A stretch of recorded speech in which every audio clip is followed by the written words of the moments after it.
some of the things that I commented on when I first came in. First of all, we're really pleased with the shutout. That's always hard to do. I thought our defense continues to make both strides as far as their ability to make plays, but also their assignments. Thought we tackled well. We were able to strip the ball some, did not come up with a fumble recovery, but the ball was on the ground several times. We're going to continue to work on that.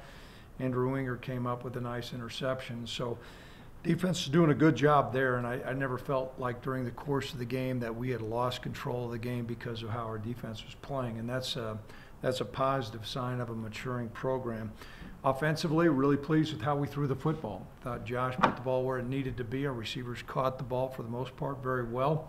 Now we protected the quarterback well also, so pleased about that. Pleased about the kicking game. I thought Cooper Roth did a nice job with his kickoffs. We had one close field goal that just barely made it over, but it did count. So thought that was good. Also Austin Conway continues to be an electric returner. And I thought Austin offensively made a lot of plays during the course of the game, and so really pleased with that. Certainly there's some areas of improvement for us.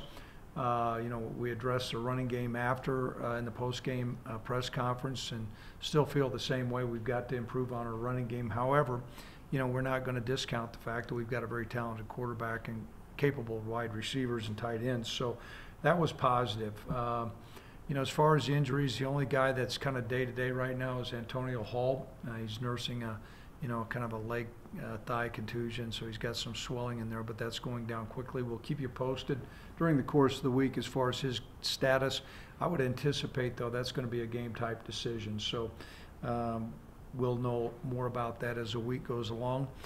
Considering our next opponent, we're certainly excited to play the University of Oregon at home. I think it's great always to be at home in War Memorial Stadium. Anytime that we have an opportunity to get a nationally recognized program here, it certainly speaks well for our university, and we're excited about playing the game. They've really got an excellent football team. Coach Taggart enjoys a great reputation around the country as far as a builder and changer of cultures, and I know that he was brought in there. While I don't know him personally, I've always admired his work on being at either Western Kentucky or South Florida, and now at the University of Oregon. He's done an exceptional job, and you can see that. When you look at the University of Oregon, all these positions are important, but the quarterback position is always particularly something that I pay attention to. Justin Herbert is an excellent quarterback. He played some last year. He's their starter now. He's 6'6". He's 225 pounds. He can make all the throws. He's getting about a 78% completion percentage. Takes care of the football, and he is mobile. They'll choose to run him on predetermined quarterback runs at times, so you see his mobility. He's not a tall, angular guy that does not have mobility. So anytime you have that type of combination, that's always poses a problem. Royce Freeman is a recognized name around the country. I think he's back in his mode. I think he's getting about 151 yards a game. He's a big, strong guy, about 240 pounds, 6 foot. So strong presence, and they've got a big offensive line. They lean on you, they protect the quarterback well, but they open up some holes, and then that combined with some tight ends and an explosive group of wide receivers, you're dealing with a prolific offense, and Oregon's been noted for that. Coach Taggart's done a great job shaping the guys that they have and utilizing them. It does stress the defense. Defensively, they operate out of a 3-4 front. There are times that you'll see a 4-down front, but most of the time they're in a 3-4 front. They're improving on defense. They tackle well. They'll mix in zone and man. And when you look at the kicking game, I think they've got a dynamic returner. Charles Nelson is a excellent punt returner, not a kickoff returner, but a punt returner, and solid in the kicking game. So what you have is you've got an undefeated football team that's coming in here. We're 1-1. I think we're emerging. We're improving. We'll need to have a good week of practice. So at this time, I'll open up any questions people may have. You mentioned the weapons Oregon has, and your defense is off to a good start. But what is the biggest concern with Oregon's skill on offense? Is it just the overall speed and everything? And how big of a test will this be for a defense that's gotten off to a good start so far? Well, we certainly are pleased with our performance on defense, and we're more experienced. We're bigger. We have a lot of younger players who are now fairly experienced, and that's showing. This is going to be a great test for us, so Robert. When you look at what concerns us about Oregon, you see a team that's really balanced. Somebody that has a quarterback that can throw the ball, a very capable receivers, whether they be wide receivers or tight ends, and it's not the short mini field or bubble passes or RPO passes. They do that, but they'll throw the ball vertically downfield. So what they're doing there is they're making you cover the whole field, and then you combine that with an excellent running attack. That poses problems because it's how you deploy your defensive guys. I mean, you've got to defend the run. It's kind of like, okay, up on the run, back on the pass, and that's easier said than done. So great challenge, but a great opportunity. We certainly are in a different place than what we were the last time we played Oregon. I know it's an entirely different staff, but we're a more seasoned, experienced defense, and we'll need to play well, but I know our guys are excited about this opportunity. Kevin. One at a time. Go ahead. With Iowa and Gardner-Webb, two teams that really didn't throw the ball a whole lot, how difficult is it to flip the switch and face a team like Oregon that has that sort of passing attack? Well, I would normally say extremely difficult, and this is not an overstatement, but we have a guy that throws the ball fairly well too. And so as a result of that, the work that we've had during spring football and during fall camp, we do some periods during practice where we go against one another. So we've got a guy that can throw the ball vertically and put it in all the right places, and we've got some receivers. We have not been challenged like we're going to be challenged this week, though, and so that in that challenge lies a great opportunity for our players. Kevin Prosser, I'm sure, is one of the guys who you're pleased with on defense in this last game. 5 solo, 2 sacks. What are you going to be looking for him to do in this game against Oregon? Well, be active like he is. Kevin is an undersized guy, but he plays, pound for pound, one of the most explosive guys out there. He's the 3rd fastest player we have on our football team. He's a great edge rusher, and you can see that speed come into play when he does get some sacks. Now, beyond that, he's going to really need to be solid against the run, and he's been an explosive player so far this season. Sometimes you have a tendency to discount his role because you say, well, a guy that size can't be that productive, in a physical game, but he's shown that he can, and so he'll need to play well. That whole front's going to need to play well. And I know this is just one game and a lot of football left to be played, but it's, a Power 5 team coming in, and it's like you said, it's a great opportunity. Is it, I imagine motivation will be an issue for the players, but with such kind of a big game atmosphere, is it try to keep the emotions in check and try to just continue to do what you do, or not, or let the hype kind of get in? How do you kind of approach that? Well, it's a good question, and what's always interesting is when you hear about these differences between Power 5s, and this way we look at it, there are power programs. There are power programs around the country. Oregon enjoys a great national reputation. I also know this is when we play at home at 7,220 feet with our fans, there's an X factor there. And many times you want to discount that as a coach, but we're going to leverage that. And so the best thing I know is to get this team prepared with a great week of practice and play with poise and composure and have an attitude to win the football game. And so we've got a seasoned veteran coaching staff. We've been in big games before. I can tell you this, it's great to be playing at War Memorial Stadium, and we're excited about that. Is Oregon, I imagine, one of those programs you consider a power program? Correct.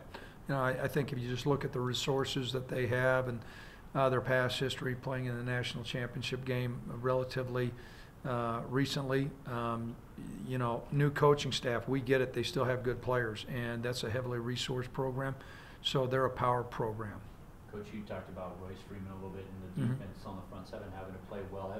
Do you compare Freeman with his size to anybody you guys have seen in the last couple of seasons? It's hard to compare because you're looking at a 240-pound guy, and it's been a while since we played somebody like that. You try to replicate that during the course of the week. That's always difficult, but we'll need to gang tackle.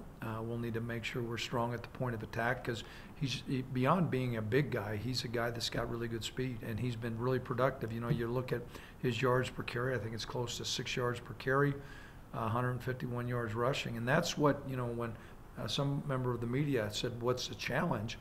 On defense, it's kind of like. I spent a lot of years coaching defense. When you play somebody like this, it's like you can stop the run. If you sell out to do everything you can to stop the run, well, they've got the ability to throw the ball not only in the short intermediate places, but long term, the long range. And so That's going to be a challenge for us. The good news is we feel good about our defensive players. I think we've got some excellent defensive players, and they're in position, and we'll need to have those guys show up. Greg, with, see Trey Wood's name on the depth chart this week, you integrated him a couple plays, you just imagine you just can't throw a kid out there, but how will that progression kind of be? Will it be, more reps in practice and maybe possibly more snaps in games as we move forward, or how do you kind of maybe plan to kind of integrate him more as we go on, I guess? Yeah, we sprinkled him in to see how he would do, and he did fairly well. He didn't carry the ball a lot, Robert, but he looked like he was in his element. You'll see him integrated more during the course of this week of practice. We're not going to fully disclose all our plans as far as the number of carries we're going to get to different guys, but I think you'll see Trey integrated more. When we try to do everything we can to generate more of a rushing game to where we can be like Oregon, or we can be pretty balanced, I think we need to do that. We've got some work to do, and we've got a short week to do it in, and so Trey's going to be part of it. But Trey is just, to say you're just going to make a change there and poof, all of a sudden you're rushing for 200 yards a game. That's not the case. I mean, there's a lot of elements, whether it's the blocking, the offensive line, the tight end, play selection, who's running the football. But Trey did show, to me, in a short amount of time there, he showed he belonged. Coach, I think 10 true freshmen have played so far this year. Has this class kind of exceeded your expectations, or have just maybe more needs popped up than expected? Or I guess, what's sort of your evaluation of them so far? Evaluation is they've exceeded our expectation. We felt good about the recruiting class. Our coaches have put a lot of time and energy and a lot of resources last year, certainly coming off, time for the divisional championship changed how we were perceived. But sometimes just because you're out recruiting, you maybe recruit a higher profile player doesn't necessarily mean it's going to be a good football player. Some of these guys that are starting as freshmen exceeded our expectations, and that's a good thing because we're gaining experience, and we're not as shallow as what we were. We have more depth, but this is an indication when those freshmen are playing, they've got good ability. Is there a chance with Price or even Windsor, you have an update on them going into this week, or is it still in their same situation? Same situation. I think Price will be back next week. We're in hopes. And Shiloh's still day-to-day, but he won't. I don't think he'll be cleared. I do believe we'll have Josiah Hall, though. Greg, you mentioned after Saturday that when this program arrives, you'll know because you have a dominant defense. Where do you feel this defense is now, maybe even compared, obviously, to last year, but where it is in the 4-year process for you right now? About on target. We're making strides. There's going to be times where we'll still be tested. There's still some parts, and I won't get into the specifics, where I still look and say, I shouldn't say we still look and say, okay, we need a dominant player here, a dominant player here, but you're seeing components. I think you're seeing a defensive tackle like Johanna Gaffan, or an edge rusher, as we said. The question came in earlier with Kevin Prosser or Carl Granderson. A middle linebacker like Logan. You're still looking for a couple other parts, but we're getting better. And how far we go this year, it'll be fun to see. Is that 2014 game so far, in the past, that you can't make much of it, or I guess what can you guys take away from the experience of that game that you played 3 years ago? Well, there's a different level of speed, and we recognize that, and there's still elements that you see while they schematically are running some different things on the old Oregon package, but you still see the speed and explosion where they're able to score a lot of points. We went through the Nebraska game with a fine-tooth comb, and you saw explosive plays, and then the balance to be able to have a great running back. And so that combined with a quarterback, now the last guy that we went against, he's playing for the Titans, I believe. And but this guy here, Herbert, they found a good one there. He's got great promise. I think there's some questions that are on the line that I might have skipped over. So anybody that's on the conference call here, if you have a question, I'll be more than happy to answer it right now. Craig, this is Steve Bems at the Register Guard newspaper in Eugene. Yes, Steve. Can you just give kind of an idea of how are you?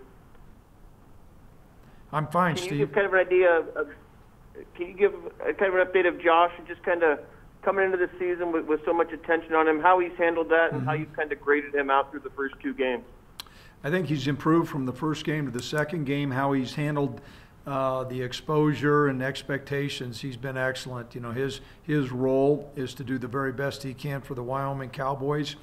He's an other-centered person. He was selected as a captain again. He's been engaged with all our guys, and so if you ask him this question, and I would say he'd answer it this way, and beyond answering it this way, he's really doing that. He's just kind of, you know, excluded all the outside attention, and you know, you hear about individual attentions. Okay, there's only a certain number of quarterbacks that are really NFL type prospects, and that gets to be a pretty finite list, and he's one of them.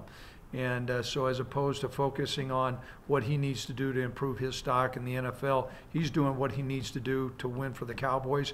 I thought the first game he started out, played pretty doggone well. There was you know, one pass where it was a pick that we were disappointed that he chose to put the ball in harm's way. I thought last week he operated the offense excellent, and we used up a lot of the clock and scored some points, particularly in the first half. So I think he's playing really well. I know that he's on the radar on a lot of clubs that are around there, but he has been able to, you know, between the national media and, you know, all the hoopla that you hear, I think he's done a great job staying focused. And he's going to need to show up for us in big games like this, and they're all big games, but, you know, your you know, primary players have really got to answer the bell, and he'll have a great week of practice and embrace this opportunity.